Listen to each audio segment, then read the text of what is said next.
Si le silence te met parfois mal à l'aise, si tu ressens le besoin de mettre du bruit, de la musique, une vidéo ou ton téléphone, écoute bien ceci. Ce n'est pas parce que le silence est mauvais, ce n'est pas parce que tu es anxieux, et ce n'est pas un défaut de caractère, c'est simplement la façon dont ton cerveau fonctionne. Ton cerveau est conçu pour détecter des signaux, des sons, des mouvements, des changements. Pendant des milliers d'années, le silence pouvait signifier un danger potentiel, quelque chose qui se cache, quelque chose qui arrive.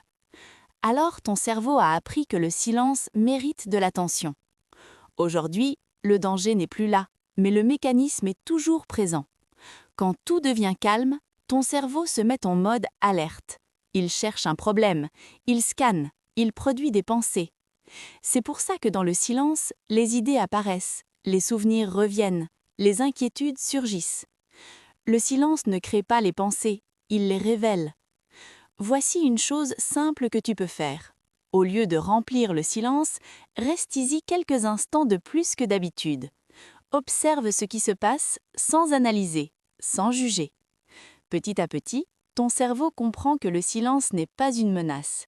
Et quand il l'accepte, le calme devient apaisant au lieu d'être inconfortable.